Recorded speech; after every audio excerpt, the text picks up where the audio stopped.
Wild situation at Michigan. We're not going to get into the particulars as to how it all went down and what the fallout for Sharon Moore is going to be. We're going to get into the fallout for what Michigan is going to have to clean up, and then how that might completely start a domino chain of events throughout college football as one of the biggest jobs in sports comes open here in just a really weird time here in the middle of December. Chip Patterson is going to play this out, and look, we're not going to consider Jedd Fisch in Washington. We're gonna go like top shelf here, top shelf. Okay. So some what ifs for you, Chip. Right. Okay. What if Kalen DeBoer, who's a middle America guy, South Dakota, he coached in Michigan for a little while, not at Michigan, but in that state, may not be enjoying his time all that well at Alabama, high-pressure job, not that Michigan wouldn't be, but what if DeBoer takes that Michigan job and then all of a sudden Alabama's open? Well, then the Alabama Crimson Tide would be in a position where that lady who talked on the news about using her Powerball winnings on buying out Kalen DeBoer, well, you'd have what you wanted, lady. You would get that coaching search. And the thing that would be so interesting is that it would be a very different time and a very different conversation than when that clip went viral earlier this season, because Kalen DeBoer did lead the Alabama Crimson Tide to the SEC championship game. They finished tied for first place in the SEC standings. They are in the college football playoff after being left out in year one of the Kalen DeBoer era. And I think that Kalen DeBoer is one of the best coaches in the college football playoff field. I think that Kalen DeBoer is one of the best coaches in America. So if he goes to Michigan, home run hire for the Wolverines. But you said, what happens for Alabama? And that's where I think, after straying away after Nick Saban, kind of going outside of the Nick Saban tree, that's when I think Alabama would go right back to the comfy confines of the Nick Saban coaching tree. That means you call up Kirby Smart, you make him say no. That means you call up Steve Sarkisian at Texas, you make him say no. And that means you check exactly on what the clauses are and how wet is that ink on Lane Kiffin's contract with LSU. I think that my expectation is that Alabama, which like Michigan is one of the best jobs in all of sports, I think that they would go right back to the Nick Saban tree and run through the assistants, maybe even getting to Miami's Mario Cristobal, another Nick Saban assistant who won national championships as an associate head coach and offensive line head coach. I think it would be right back to those familiar names for those around Tuscaloosa. I want to get more into the Kiffin name in just a second, but a question here about this Michigan opening and as it pertains to a coach who is coaching in the playoff. We've already seen Lane Kiffin leave his playoff team to start a job elsewhere. Is there any chance in your mind that if it is DeBoer, he doesn't even make it to the Alabama playoff game? No chance. Here's why, Chris. And this is, I know I'm going outside of our timeline, but this is important. They have to clean up the whole athletic department at Michigan. I think Athletic Director Ward Manuel is going to have to answer to the university administrators, to the Board of Regents, about who knew what when. The reporting indicates that there was some investigation into improprieties by Sharon Moore that didn't turn up the results that recent evidence led them to do the immediate termination with cause. I think that the future of the athletic director, the future of the athletic department, which has also undergone scandals in hockey and men's basketball, there is too much of a mess, Chris, for me to have any expectation that anything happens quickly. It is such a mess that I am entertaining the idea that Biff Poggi is the head coach in an interim status, even for the 2026 season. Wow. I don't think that's what would happen. That is not my bet, but in my no bad ideas status of what the future looks like for Michigan football, I have entertained the fact that there are so many university-related issues that still need to be sorted through.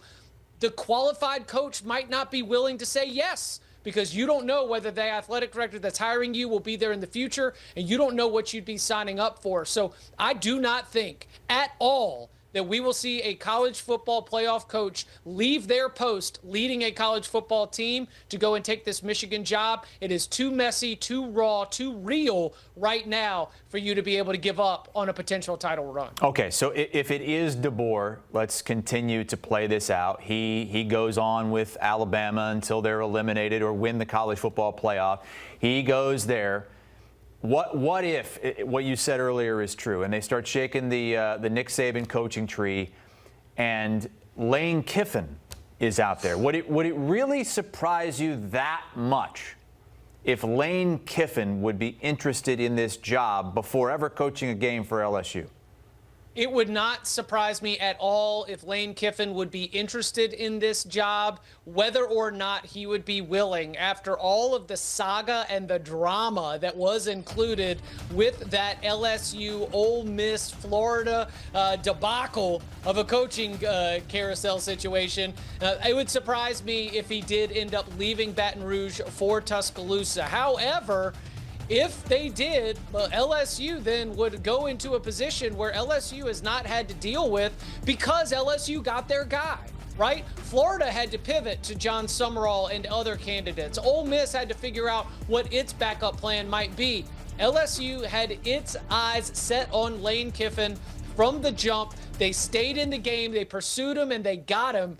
To all of a sudden be left without a head coach at LSU would be remarkable because, yes, did we see Manny Diaz accept the head coaching job at Temple and then leave to go take it at Miami? Did we see Chris Beard take the head coaching job at UNLV men's basketball before leaving to take Texas Tech? Yes and yes. But that was Temple and UNLV. That wasn't LSU. So that would be a true stunner and a shock if Lane Kiffin did this. I think that because of how messy everything got, everyone's kind of like, ooh, will Lane do it? But ultimately, I just don't think that even as we are a couple of surprising moves down these dominoes, I don't see Lane Kiffin, even if Alabama opened up, leaving LSU. I've heard you say LSU is potentially the best job in America. Is that job better than Alabama's? I think LSU is better than Alabama because at LSU, you've got everybody working in your favor.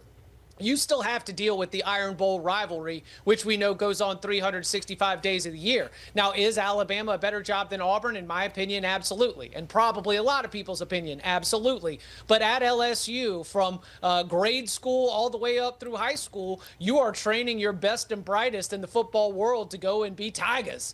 And so, yeah, that's why I've had LSU second only to Ohio State in terms of the way that I view that job. So if you're asking me, Chip Patterson? Yeah, I think that LSU is a better job than Alabama. However, I think that Lane Kiffin, from his time in Tuscaloosa with Nick Saban, would have a more fond appreciation that I'm never going to understand, having not been inside the belly of the beast. Until yesterday evening, all the talk was about Notre Dame and how they were shut out of the college football playoff and what this means for the future and the conference tie-ins and all that. Any chance Marcus Freeman could be involved here? I mean, he's an Ohio State alum. This would obviously be a bombshell. What happens if that bomb goes off? Okay, well, first of all, no. Marcus Freeman is not leaving Notre Dame to go to Michigan. You can old takes expose me on this one. I do not see that. Marcus Freeman is in an amazing spot at Notre Dame right now. He had 0 decommits from a top 5 class. He is recruiting at a high level. He is winning at a high level. There is a lot of frustration that the Fighting Irish did not make the college football playoff, but especially with the news that we found out that Notre Dame gets an automatic fast pass to the CFP if they're simply ranked inside the top 12. Are you kidding me? They should be able to do that almost every single season. That is not something that is guaranteed at Michigan. Heck, that is something that is not guaranteed at your alma mater, Ohio State. My thought, I'm not close with Marcus on this one, but my thought has been Marcus Freeman will stay at Notre Dame except for an NFL or potentially Ohio State. I definitely do not see it being for Michigan because I'm not sure that Michigan, especially right now, is even a better job than Notre Dame, especially when you consider how well he's got that Notre Dame machine humming moving into the future. I have one more what if for you. And there's another coach out there who has perhaps the most surprising coaching move in recent memory on his resume. It happened 4 years ago when Lincoln Riley spurned Oklahoma for USC. What if he spurns USC to move within the Big Ten to Michigan? Well, I'm glad that you mentioned this because this is a great opportunity for me to spotlight what Lincoln Riley has done and why I do not think Lincoln Riley would leave. Lincoln Riley's stunning move and sort of his annual flirtations with NFL jobs have made him a constant on every single candidate list for every single major job opening. But Lincoln Riley has worked so hard to change over their entire personnel department, to be able to modernize a USC program that was stuck in the past and just cruising by on being USC. You know, he brings in Chad Bowden, he brings in Tremaine Carroll to change their strength and conditioning, make them more Big Ten ready. They just went 9-3 and they signed the #1 recruiting class in America. To just leave when you are just in the middle of a true rebuilding and modernizing process, I think just does not make sense to me. He has put in too much sweat equity in trying to help USC prepare for the future to bail on the project before he's even really seen the fruits of that labor. I think that while Lincoln Riley has been tied to a lot of jobs, everything's moving in the right direction. Again, much like Marcus Freeman, going back to that #1 recruiting class for the 2026 cycle. Talking all these huge names for the Michigan job, and Chip Patterson said a little while ago, maybe it's just Biff Poggi next season. It's that messy at Michigan. A lot to clean up. Chip playing a little what if with us here on HQ. You can hear him on the latest Cover 3 podcast, which just dropped around noon Eastern time on this Thursday. The guys on the firing of Sharon Moore, what's next for Michigan, and also we got the Army-Navy game this weekend on CBS. They have best bets for that as well.